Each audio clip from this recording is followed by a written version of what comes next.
Welcome back to our channel, where we dive into the fascinating world of psychology. In today's video, we'll be exploring a common phenomenon that many of us can relate to: why we often dislike the sound of our own voice.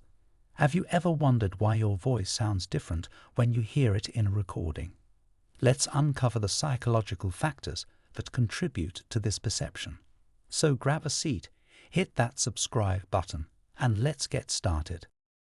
Perception and familiarity.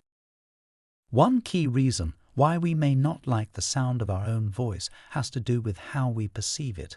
When we speak, we hear our voice not only through the air, but also through bone conduction. This means that sound waves travel through our vocal cords, resonate in our skull, and reach our inner ears, creating a deeper, fuller sound. However, when we listen to a recording of our voice, we only hear the air-transmitted version, which lacks the same bone-conducted resonance. This discrepancy can lead to a sense of unfamiliarity and dissatisfaction with our recorded voice. Cognitive dissonance. Another psychological factor at play is cognitive dissonance, which refers to the discomfort we feel when there's an inconsistency between our beliefs or self-perception and our external experiences. We often have an internal idea of how we sound, influenced by our own auditory feedback. However, when we hear a recording, it may not match our internal representation, causing a sense of discord. This inconsistency can be unsettling and contribute to our dislike of our own voice. Social comparison and insecurity. Social comparison is an inherent part of human nature. We often compare ourselves to others in various aspects of life, including our voices. This tendency can amplify our insecurities, leading to a dislike of our own voice. We may perceive our voice as less pleasant or less attractive compared to others, especially if we hear someone with a voice we admire or consider more desirable. These comparisons can trigger self-consciousness and contribute to negative evaluations of our own voice. Emotional associations. Our voices are deeply intertwined with our personal experiences and emotions. We have heard our own voice since childhood, associating it with specific memories, events, and emotional states. If we have negative experiences or memories associated with our voice, such as being criticized or ridiculed, it can lead to an aversion or dislike towards our own voice. These emotional associations can strongly influence our perception and contribute to a negative self-image related to our voice. Personal expectations and perfectionism. Many of us have high expectations for ourselves and strive for perfection, even in areas like our voice.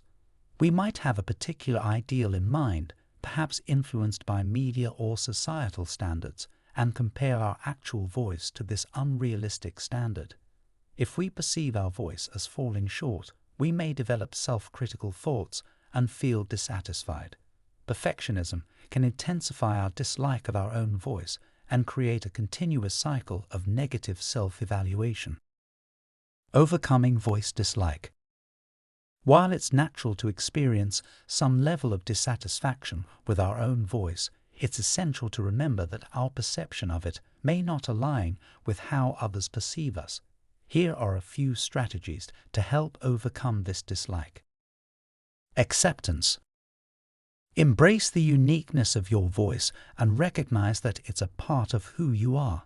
Celebrate its individuality rather than focusing on perceived flaws. Positive affirmations. Practice positive self-talk and affirmations to build a healthier self-perception. Remind yourself of the qualities you appreciate about your voice and its ability to communicate effectively. Vocal training. Consider seeking professional guidance from vocal coaches or speech therapists who can help you explore and develop your voice's potential. They can provide techniques to improve vocal clarity, projection, and overall confidence. Exposure and familiarization. Gradually expose yourself to recordings of your voice to desensitize any discomfort. Over time, you may become more accustomed to the sound and develop a greater acceptance of it. Understanding the psychology behind why we dislike the sound of our own voice can help us navigate and overcome this common phenomenon. By recognizing the factors contributing to our perception and embracing self-acceptance, we can develop a more positive relationship with our own voice. Remember, your voice is unique and valuable, so let it be heard. Thank you for watching, and be sure to tune in for more captivating psychology content. Don't forget to hit that like button and share this video with others. Until next time.